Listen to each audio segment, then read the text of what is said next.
Viewers, நாளைக்கான லக்ஷ்மி மித்ரா சீரியலில் என்ன நடக்க போகுது அப்படின்றத பற்றி தான் இன்றைக்கி பார்க்க போகிற வீடியோ ரொம்பவே இன்ட்ரெஸ்டிங்காகவும் அதிரடியாக போயிட்டுருக்கு.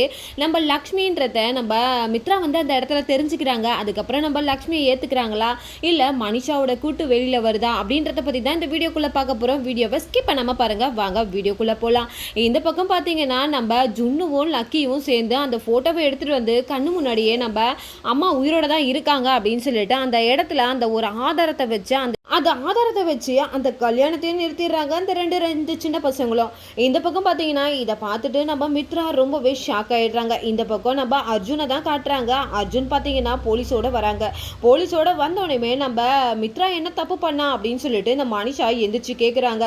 மித்ரா எந்த தப்பும் பண்ணலை, ஆனால் முதல் மனைவி இருக்கும் போது சட்டப்படி இன்னொருத்தவங்களுக்கு தாலி கட்டுறது ரொம்பவே குற்றம் அப்படின்னு சொல்லிட்டு நம்ம அர்ஜுன் வந்து அந்த இடத்துல சொல்லிக்கிட்டு இருக்காங்களா. அப்போ நம்ம மித்ரா சொல்கிறாங்க, என்னோட மனைவி உயிரோட இல்லை, அது எதுக்கு உனக்கு தேவையில்லாத வேலை அப்படின்னு சொல்லிட்டு சொல்கிறாங்க. என் கண்ணுக்கு முன்னாடியே இந்த ஒரு விஷயம் நடக்கும் போது அதை பார்த்துக்கிட்டே என்னால் சும்மா இருக்க முடியாது அப்படின்னு சொல்லிட்டு சொல்கிறாங்க. ஓஹோ, நீ என்ன லக்ஷ்மிக்கு சப்போர்ட்டா அப்படின்னு சொல்லிட்டு தேவயானி சொல்கிறாங்க. இத்தனை வருஷம் இல்லாமல் இப்போ எப்படி அவள் வந்தா, எதுக்காக வந்தா, திடீர்னு வந்துட்டு இந்த ஜுன்னு வந்து அவளோட பையன் அப்படின்னு சொன்னால் நாங்கள் நம்பிடணுமா? இத்தனை வருஷமா உன் கூட தானே அவள் இருக்கா, அப்போ உனக்கும் அவளுக்கும் என்ன ரிலேஷன்ஷிப் இருக்குது அப்படின்னு சொல்லிட்டு நம்ம தேவயானி நம்ம மித்ரா முன்னாடியே பார்த்தீங்கன்னா லக்ஷ்மியை தவறுதலாக பேசிக்கிட்டு இருக்காங்க. என்னதான் நம்ம லக்ஷ்மி வந்து மித்ராவை விட்டு போனாலும் அவங்க ஒரு விஷயத்தில் கரெக்டாக இருப்பாங்க. அவங்களோட புருஷன் அப்படின்ற போது எந்த இடத்துலையும் அவங்க துரோகம் பண்ணதே இல்லை. நம்ம மனிஷாவோட அந்த ஒரு வலுக்கட்டாயத்தினால தான் அவங்க வீட்டை விட்டு வெளியில் போனாங்கன்றது நம்ம மித்ராவுக்கு தெரியாதனால அவர் வாய்க்கு வந்தபடி பேசுறது ஓகே தப்புன்னு சொல்லலாம். ஆனால் எல்லாம் தெரிஞ்ச நம்ம தேவயானி நம்ம லக்ஷ்மியை பற்றி தப்பு பேசுறதுக்கு அவங்களுக்கு என்ன ரைட்ஸ் இருக்குன்னு தெரியாமல் அந்த இடத்துல அவங்க பேசிக்கிட்டு இருக்காங்க. இந்த பக்கம் அரவிந்தா சொல்கிறாங்க, தப்பு, நீ பேசுறது தப்பு, இனி ஒரு வார்த்தை என்னோட மருமகளை பற்றி நீ ஒரு வார்த்தை தப்பாக பேசினா உன் வாயை இழுத்து வச்சு தச்சிருவேன் அப்படின்னு சொல்லிட்டு ரொம்பவே கடுமையான வார்த்தையில் நம்ம தேவயானை திட்டுறாங்க. இந்த பக்கம் மனிஷா வந்து லக்ஷ்மி வந்து உயிரோட தான் இருக்கான்றதுக்கு என்ன சாட்சி, அதுதான் தோ இருக்கால மித்ரா, உனக்கு வேற என்ன சாட்சி வேணும்? லக்ஷ்மி தான் இவ லக்ஷ்மின்றது எங்களுக்கு எப்போவோ தெரியும் அப்படின்னு சொல்லிட்டு சொல்கிறாங்க. என்னோட மனைவி இறந்து போய் ரொம்ப வருஷம் ஆயிடுச்சு. எப்போ வந்து நந்தன் ஃபேமிலிக்கு வந்து துரோகத்தை பண்ணிட்டு வெளியில் போனாலோ அவளை என்னோட மனைவியாகவும் ஏற்றுக்க முடியாது. என்னோட மனசில் அவளுக்கு இடமே கிடையாது. இப்போ என்ன, அவளுக்கு டிவோர்ஸ் தானே குடிக்கணும். என்னோட வீட்டில் அவள் கொஞ்ச நாளைக்கு தங்கிட்டு அவளுக்கான டிவோர்ஸை நான் கொடுக்குற வரைக்கும் அவள் இருக்கணும். அதுக்கப்புறம் அவளை நான் வீட்டை விட்டு வெளியில் அனுப்பிட்டு அதுக்கப்புறம் நான் மனிஷாவையே கல்யாணம் பண்ணிப்பேன்னு சொல்லிட்டு அந்த இடத்துல ரொம்பவே கெத்தாக பேசிக்கிட்டு இருக்காங்க. தப்பு மித்ரா, நீ பேசுறது தப்பு. எதுக்காக லக்ஷ்மி வந்து வீட்டை விட்டு வெளியில் போனால் உனக்கு தெரியாது அப்படின்னு சொல்லும் போது நம்ம மனிஷாவோட முகத்தை பார்க்கணுமே. அந்த இடத்துல எங்கே வந்து உண்மையை சொல்லிட போகிறாங்க அப்படின்னு சொல்லிட்டு ஒரு பதட்டத்திலே இருக்காங்க. இந்த பக்கம் நம்ம லக்ஷ்மி வந்து நம்ம அரவிந்தாவை தடுத்துடுறாங்க. அத்தை, நீங்கள் எதுவுமே பேசாதீங்க, கொஞ்ச நேரத்துக்கு அமைதியாக இருங்க.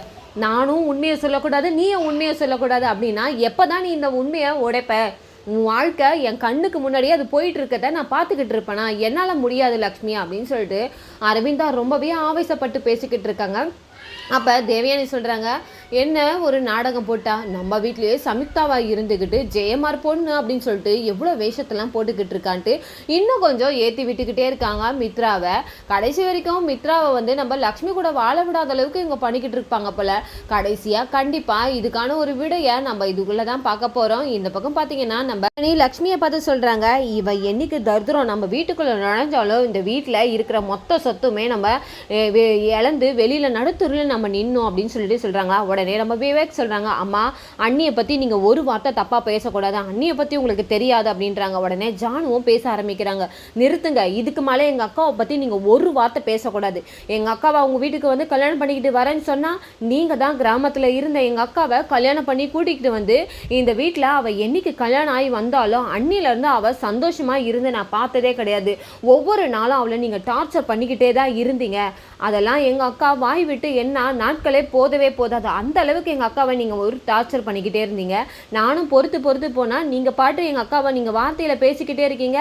இதுக்கு மேலே ஒரு வார்த்தை பேசுனீங்கன்னா அவ்வளோதான் உங்களுக்கு மரியாதை அப்படின்னு சொல்லிட்டு அந்த இடத்துல நம்ம ஜானு அதிரடியாக பேச ஆரம்பிக்கிறாங்க. லக்ஷ்மியை பார்த்தீங்கன்னா ஜானு பேசுனதை கேட்டுக்கிட்டு ரொம்பவே கோவப்பட்டு நம்ம ஜானுவை அரைஞ்சிடுறாங்க. உடனே ஜானு இதை எதிர்பார்க்கவே இல்லை, அங்கே இருக்கிறவங்க யாருமே இதை எதிர்பார்க்கவே இல்லை. என்ன பேசிக்கிட்டு இருக்க, தெரிஞ்சுதான் நீ பேசிக்கிட்டு இருக்கியா, ஓரமா போ அப்படின்னு சொல்லிட்டு நம்ம ஜானுவை திட்ட ஆரம்பிச்சிடுறாங்க. இந்த பக்கம் மித்ரா கிட்ட வந்து நம்ம அரவிந்தா உண்மையை சொல்கிறாங்க. போதும், இதுக்கு மேலே என்கிட்ட யாரும் எந்த உண்மையும் பேச வேண்டாம், எல்லாருமே அமைதியாக விட்டுருங்க. இதுக்கப்புறம் நான் இவளுக்கான டிவோர்ஸை நான் கொடுத்துட்டு அதுக்கப்புறம் நான் வந்து இந்த கல்யாணத்தை பண்ணிக்கிறா அப்படின்னு சொல்லிட்டு மித்ரா வந்து நம்ம லக்ஷ்மிக்கு கையை எடுத்து கும்பிட்டுட்டு போயிடுறாங்க.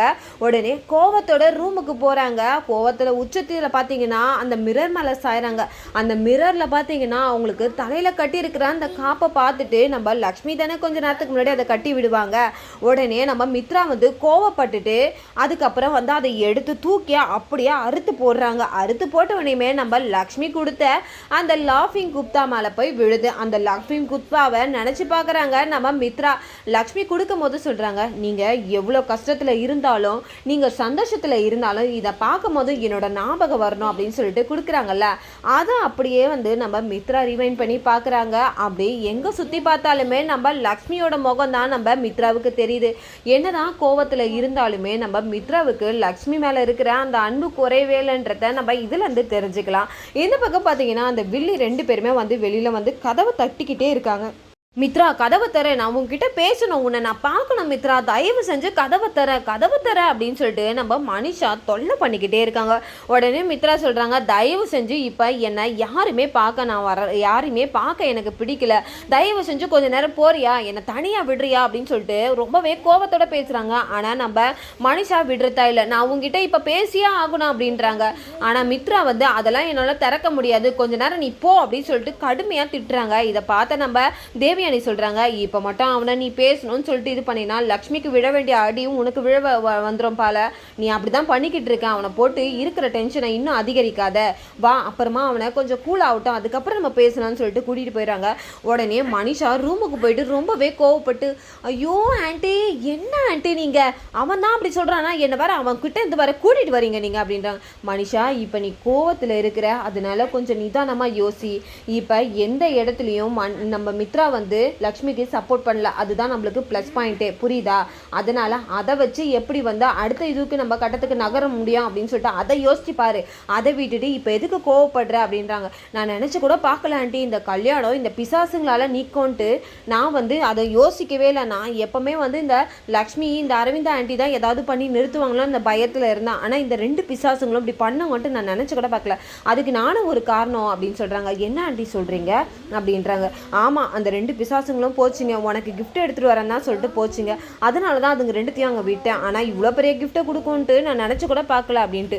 அந்த மித்ரா பெற்றது எவ்வளோ பெரிய நம்மளுக்கு தொல்லையாக வந்து முடிஞ்சிருக்கு பார்த்தீங்களா, இது 2ம் சேர்ந்ததுனாலே நம்மளோட வாழ்க்கையை அழிச்சிருவங்க போல, அந்த அளவுக்கு இதுங்க 2 வேலை பார்த்துக்கிட்டு இருக்குதுங்க குட்டியாக இருந்துக்கிட்டு அப்படின்னு சொல்லிட்டு கடுமையாக ஜுன்னுவியும் நம்ம லக்கியும் திட்டிகிட்டு இருக்காங்க. சரி சரி நீ விடு, இன்னும் கொஞ்ச நாளில் உன்னை கல்யாணம் பண்ணிக்கிறேன்னு சொல்லியிருக்காள, எந்த இடத்துலையும் நான் கல்யாணம் பண்ணிக்க மாட்டேன்னு சொல்லலை, லக்ஷ்மிக்கு டிவோர்ஸ் கொடுத்துட்டு உன்னை கண்டிப்பாக மித்ரா கல்யாணம் பண்ணிப்பான், நீயும் பார்க்க தான் போகிற அப்படின்னு சொல்லிட்டு 2 பேரும் பேசிக்கிட்டு இருக்காங்க. இந்த பக்கம் நம்ம லக்ஷ்மியும் அரவிந்தாலாம் காட்டுறாங்க. எப்படியோ இந்த கல்யாணத்துக்கு இப்போதைக்கு நிறுத்தியாச்சு, ஆனால் கொஞ்ச நாளைக்கு தான் இது நம்மளுக்கு வந்து தாக்கு பிடிக்கும், அதுக்குள்ளே இந்த மனிஷா கிட்டே இருக்கிற வீடியோவை நம்ம எடுத்துடணும், அதுக்கப்புறம் ஆக வேண்டிய வேலையை நம்ம பார்க்கணும் அப்படின்னு சொல்லிட்டு நம்ம லக்ஷ்மி கிட்ட அரவிந்தா சொல்கிறாங்க. அதுக்குள்ளே நீ மித்ராவோட மனசில் என்ன பிடிக்கணும், நீ வந்து மித்ராக்கு எந்த துரோகமும் பண்ணலை அப்படின்றத நம்ம சீக்கிரத்தில் நிரூபிக்கணும் அப்படின்னு சொல்லிட்டு நம்ம அரவிந்தா வந்து லக்ஷ்மி கிட்ட சொல்லிக்கிட்டு இருக்காங்க. இந்த பக்கம் பார்த்தீங்கன்னா நம்ம தேவயானியை காட்டுறாங்க. தேவயானியா அந்த நந்தன் ஃபேமிலியோட அந்த வைர நெக்லஸை நம்ம மனிஷா தூக்கி வந்து கோவத்தில் போடுறாங்களா, அதை எடுத்து மறுபடியும் நம்ம மனிஷாவோட கழுத்தில் போட்டு, என்னைக்காக இருந்தாலும் நந்தன் ஃபேமிலிக்கு நீ தான் மருமக, அதனால் கொஞ்சம் அமைதியாக நிதானமாக யோசி, கோவப்படாத அப்படின்னு சொல்லிட்டு நம்ம மனிஷாவை அந்த இடத்துல ரொம்பவே சமாதானப்படுத்திட்டு இருக்காங்க நம்ம தேவயானி. இந்த பக்கம் பார்த்தீங்கன்னா நம்ம அர்ஜுன் எல்லாரையுமே காட்டுறாங்க. எல்லாருமே வந்து ஓரளவுக்கு சந்தோஷமாக நிதானமாக யோசிக்கிறாங்க. அதுக்கப்புறம் நம்ம லக்ஷ்மியும் பார்த்தீங்கன்னா மறுபடியும் வீட்டுக்குள்ளே வராங்க. வீட்டுக்குள்ளே வர்றதுக்காக நம்ம அர்ஜுன் வந்து விடுறாங்க. அர்ஜுன் வந்து நம்ம லக்ஷ்மி கிட்ட, சாரி லக்ஷ்மி, நான் வந்து இவ்வளோ தூரம் நடக்கும்னு நான் நினச்சி கூட பார்க்கல, போலீஸை வந்து உன்னை கேட்காம நான் கூட்டிகிட்டு வந்துட்டேன் அப்படின்றாங்க. அதுக்கு ஜெயதேவி சொல்கிறாங்க, என்னப்பா நீ அவகிட்ட போயிட்டு இதுக்கெல்லாம் மன்னிப்பு கேட்குற, நீ எவ்வளோ ஒரு நண்பனாக இருந்து அவள் கூட இத்தனை வருஷமாக இருந்து அவளுக்கு ஒரு அடைக்கலம் கொடுத்து அவளுக்கு ஒரு பாதுகாப்பை கொடுத்துருக்கல்ல, எங்களால் கூட இந்த மாதிரி ஒரு பாதுகாப்பை கொடுக்க முடியுமான்னு கூட எங்களால் நினச்சி கூட பார்க்க பார்க்க முடியல. எங்களோட மருமகளை நீ பார்த்துக்கிட்டல, நீ இவ்வளோ தூரம் என் மருமலுக்கு செஞ்ச, நீ என் வீட்டுக்குள்ளே வராமல் போகலாமா, நீ வரணும் அப்படின்றாங்க. இல்லை அங்கிள், கண்டிப்பாக நான் இப்போ வந்தேன்னா மித்ராவுக்கு என் மேலே நிறைய கோவம் வரும். ஏற்கனவே மித்ராவுக்கு என் மேலே நிறைய கோவம் இருக்குது. அதனால் மறுபடியும் மித்ராவை நான் வந்து கோவப்படுத்த விரும்பலை. எப்படியோ லக்ஷ்மியை உங்கள் குடும்பத்தில் சேர்த்துட்டேன். சீக்கிரத்தில் லக்ஷ்மியும் மித்ராவும் ஒன்று சேரணும், அதுதான் என்னோட ஆசை அப்படின்னு சொல்லிட்டு நம்ம அர்ஜுன் வந்து ரொம்பவே வந்து சூப்பராக அந்த இடத்துல நம்ம லக்ஷ்மிக்கு ஆதரவாக பேசிக்கிட்டு இருக்காங்க. இந்த பக்கம் பார்த்தீங்கன்னா நம்ம லக்ஷ்மி வீட்டுக்குள்ளே வர்றதுக்காக எல்லாருமே ஆவலாக இருக்காங்களா. அப்போ இந்த 2 வில்லியும் வெளியில் வந்துட்டு, நிலங்க எதுக்கு உள்ளே வரீங்க, யார் உனக்கு அந்த உரிமையை கொடுத்தது, நீ எப்படி மித்ரா வீட்டுக்குள்ளே வரலாம் அப்படின்னு சொல்கிறாங்க. உடனே மித்ராவோட மனைவியாக நான் வீட்டுக்குள்ளே வருவேன் அப்படின்னு சொல்லிட்டு அந்த இடத்துல லக்ஷ்மி பேச, உடனே அந்த இடத்துல வாக்குவாதம் அதிகமாகுது. உடனே நம்ம தேவயானியும், உனக்கு தான் மித்ரா வந்து டிவோர்ஸ் கொடுக்க போகிறேன்னு சொல்லியிருக்கான்ல, அப்புறம் எப்படி மண்டபத்திலே உன்னை வரக்கூடாதுன்னு சொல்லியிருக்கான்ல அப்படின்னு. அப்படிலாம் அவர் சொல்லலையே, நீ வா உனக்கு நான் டிவோர்ஸ் கொடுக்குறேன், நீ எனக்கு கொடுத்துட்டு என்னை விட்டு நீ போயிடுன்னு தான் சொன்னாரே கண்டி, எந்த இடத்துலையும் என் வீட்டுக்கு வரக்கூடாதுன்னு அவர் சொல்லவே இல்லை அப்படின்றாங்க. இந்த பக்கம் அரவிந்தா, உங்கள் வேலை என்னமோ அதை மட்டும் பாருங்கள், அதெல்லாம் என்னாலலாம் விட முடியாது அப்படின்றாங்க. ஜானு சொல்கிறாங்க, எங்கள் அக்காவை வீட்டுக்குள்ளே விட மாட்டேன்னு சொல்கிறதுக்கு நீ யார் அப்படின்னு சொல்கிறாங்க. உடனே கோவப்பட்டு நம்ம ஜானுவை அடிக்க போகிறாங்க. உடனே என் கண்ணு முன்னாடியே நான் இருக்கும் போதே என்னோட தங்கச்சி மேலே கையை வைக்கிற அளவுக்கு நீ வந்துட்டியா, இதுக்கு மேலே அவன் மேலே கையை வச்சுன்னா அவ்வளோதான், நவர் அப்படிக்கா அப்படின்னு சொல்லிட்டு பிடிச்சி தள்ளி விடுறாங்க. இதை பார்த்துட்டு நம்ம மனிஷாவுக்கு ரொம்பவே கோவம் வருது அந்த இடத்துல. என்னடா இது விவேக் பேசலையேன்னு பார்த்தா, விவேக் பார்த்தீங்கன்னா அவங்க அம்மாவை அதிரடியாக கேள்வி கேட்குறாரு. என்னம்மா நினச்சிக்கிட்டு இருக்கீங்க, அண்ணி செய்த நல்லது மட்டும் நீங்கள் ஏற்றுப்பீங்க, ஆனால் அண்ணி இந்த வீட்டுக்குள்ளே வரக்கூடாதா, என்னை சின்ன வயசுலேருந்தே பெரியம்மா பெரியப்பா எவ்வளோ செல்லமாக வந்து அவங்களோட புள்ள மாதிரி என்னை வளர்த்தாங்க, அப்படியாப்பட்டவங்களுக்காக நான் பேசக்கூடாதா, நான் பேச தான் செய்வேன். அண்ணி இந்த வீட்டுக்குள்ளே வருவாங்க, மித்ரா அண்ணா இன்னும் வந்து அவங்களோட புருஷன் இல்லை அப்படின்னு தெரிகிற வரைக்குமே அவங்க இந்த வீட்டில் இருக்க தான் செய்வாங்க. அதை சொல்கிறதுக்கு யாருக்குமே எந்த ரைட்ஸுமே கிடையாது. இந்த மனிஷா எவ்வளோ கேவலமானவ, எவ்வளோ காரியத்தை வந்து எப்படிலாம் பண்ணியிருக்கா, அதெல்லாம் உங்களுக்கு தெரியல அப்படின்னா உங்களுக்கு இவ பண்ணிட்டா அவளை தூக்கி வச்சு தலையில் ஆடிக்கிட்டு இருக்கீங்க, நல்லவங்களெல்லாம் உங்களுக்கு கண்ணுக்கு தெரியாதா அப்படின்னு சொல்லிட்டு நாக்க பிடுங்குற மாதிரி கேள்வி கேட்குறாரு நம்ம விவேக். இதை பார்த்துட்டு மனிஷா, என்ன விவேக் ரொம்ப பேசிக்கிட்டே போகிற, ஆமாம் என்ன பேசிட்டு போகிற, அதெல்லாம் கரெக்டாக தான் நான் பேசிக்கிட்டு இருக்கேன், நீ என்ன தகுதியான ஆள், இந்த வீட்டுக்குள்ளே நீ இருக்கலாம் எங்கள் அண்ணி இருக்கக்கூடாதா அப்படின்னு சொல்லிட்டு கேட்குறாங்க. அதுக்கு லக்ஷ்மி சொல்கிறாங்க, உனக்கு இந்த வீட்டில் நான் இருக்கக்கூடாதுன்னு சொல்கிற தகுதி உனக்கு கிடையவே கிடையாது அப்படின்னு சொல்லிட்டு மனிஷா கிட்ட நம்ம லக்ஷ்மி வாக்குவாதம் பண்ணிக்கிட்டே இருக்காங்க. இந்த பக்கம் என்னடா இது சத்தம் அப்படின்னு சொல்லிட்டு நம்ம மித்ரா ரொம்பவே கோபத்தோட உள்ளேருந்து வெளியில் வராங்க. இந்த பக்கம் மனிஷா வந்து கேட்குறாங்க அரவிந்தாவை பார்த்து, என்ன அத்தை உங்களுக்கு வந்து உங்கள் பையன் வந்து லக்ஷ்மி உள்ளே வந்தால் கண்டிப்பாக வீட்டை விட்டு வெளியில் போயிடுவார், அது கவலை கிடையாது, இவன் வந்து உங்கள் வீட்டுக்குள்ளே வராது தான் உங்களுக்கு கவலையா அப்படின்னு சொல்லிட்டு கேட்க, இந்த பக்கம் நம்ம மித்ரா வந்து பேச ஆரம்பிக்கிறாங்க.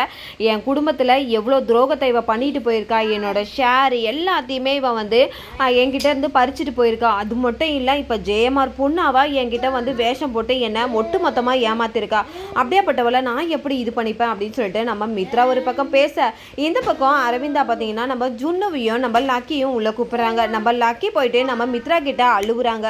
அப்பா நீங்கள் ஏன் இப்படிலாம் நடந்துக்கிறீங்க, நான் எவ்வளோ நாள் ஆசை தெரியுமா, லட்சுமி அம்மா மாதிரி எனக்கு ஒரு அம்மா கிடைக்க மாட்டாங்களா, நான் ஏங்கின நாட்கள் உண்டுப்பா, இப்போ கடவுளாக பார்த்து எனக்கு அம்மாவையே எனக்கு அனுப்பி வச்சுருக்காங்க, அப்படி இருக்கும் போது நீங்கள் எதுக்குப்பா இப்படிலாம் கோவப்படணும், என்னோட ஃப்ரெண்டு ஜுன்னுவே எனக்கு அண்ணனாக கிடச்சிருக்கான், அப்படி இருக்கும் போது நான் எப்படிப்பா மிஸ் பண்ண முடியும், நம்ம எல்லாருமே குடும்பமாக சந்தோஷமாக இருக்கலாம்ப்பா, நீங்கள் என்னோட சந்தோஷம் ஏற்றுப்பீங்கன்னு நான் வந்து நம்புகிறேன்ப்பா, தயவு செஞ்சு நீங்கள் வந்து அவங்க 2 பேரையும் கூப்பிடுங்கப்பா அப்படின்னு சொல்லிட்டு லக்கி ஒரு பக்கம் அழுதுகிட்டே இருக்காங்க.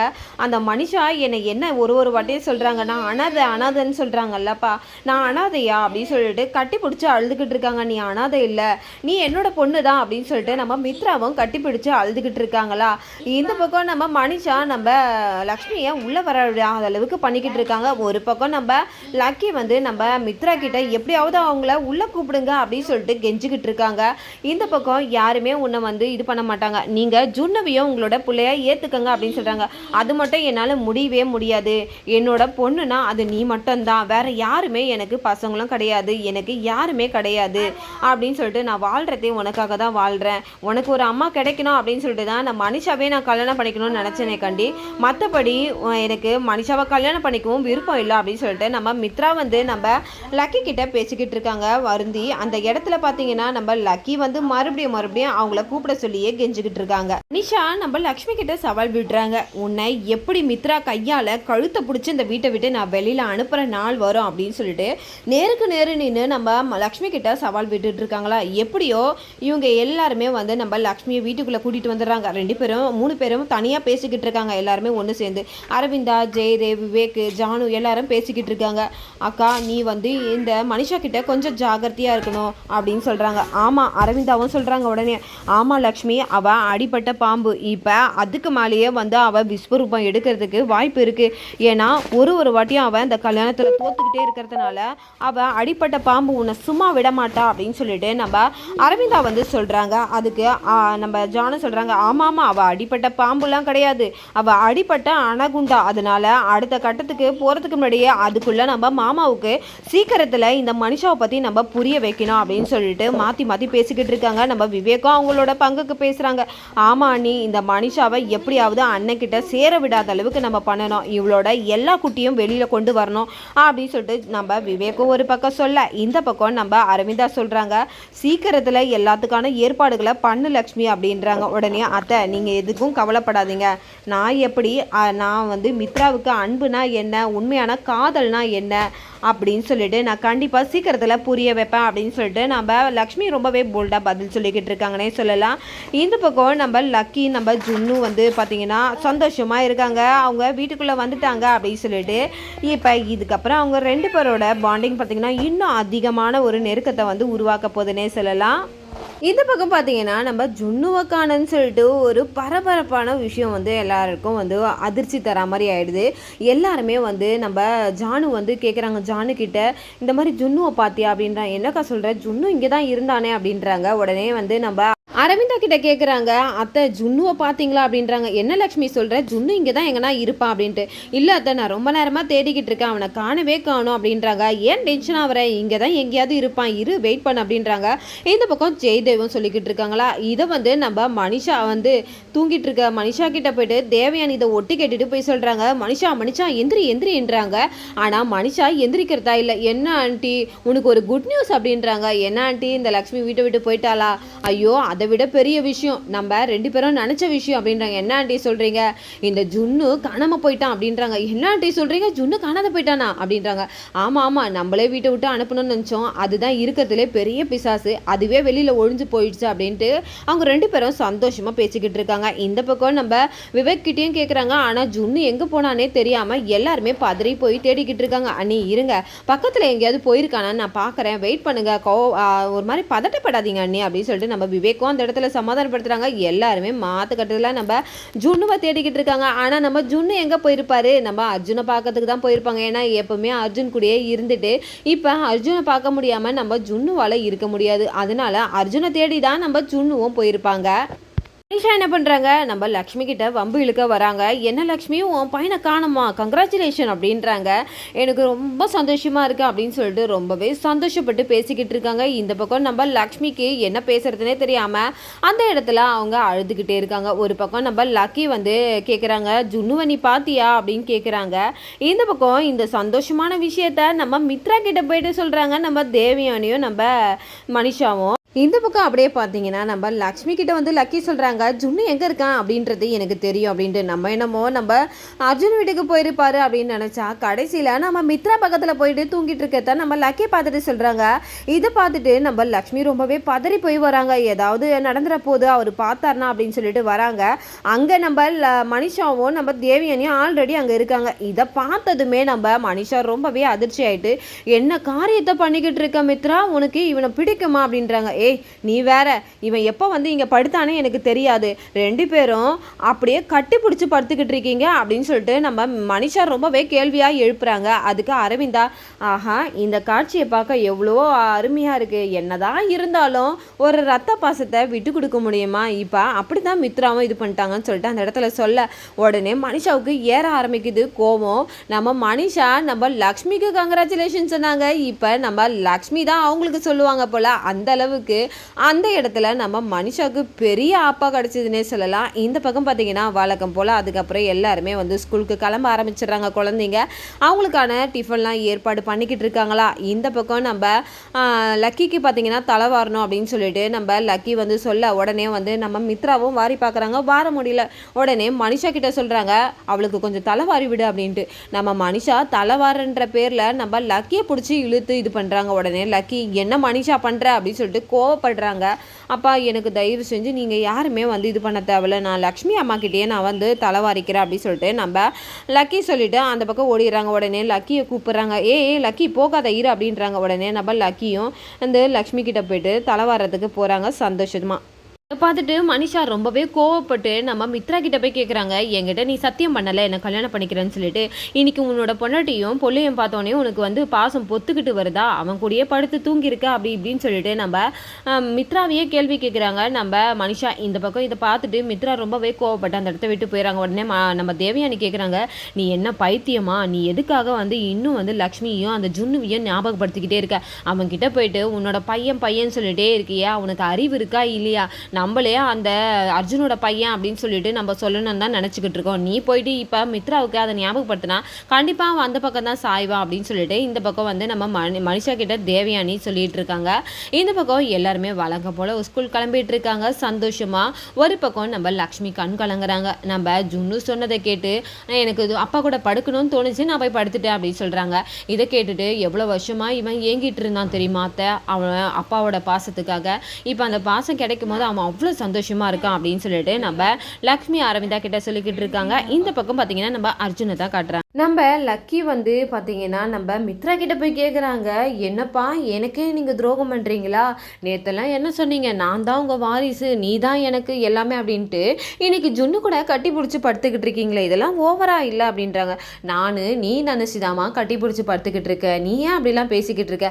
ஒரு பக்கம் நம்ம மித்ரா ஆல்ரெடி கோவத்தில் இருக்காங்க, இதில் வர நம்ம லக்கி வர டென்ஷன் பண்ணிட்டு இருக்காங்க. இந்த பக்கம் அர்ஜுன் வீட்டுக்கு வந்திருக்காங்க. இதுக்கப்புறம் இதை பார்த்த நம்ம மித்ரா என்னெல்லாம் பண்ணுறாங்கன்றத நாளைக்கான வீடியோவில் நம்ம பொறுத்திருந்து பார்க்கறதுக்கு முன்னாடி என்னோட ரிவ்யூ உங்களுக்கு பிடிச்சிருந்தா மறக்காம உங்களோட கமெண்ட்களை என்னோட கமெண்ட் பாக்ஸில் தெரிவிங்க. வீடியோ பார்த்துட்டு இருக்கவங்க எல்லாருமே என்னோட சேனலுக்கு சப்போர்ட் பண்ணுங்கள். தேங்க்யூ.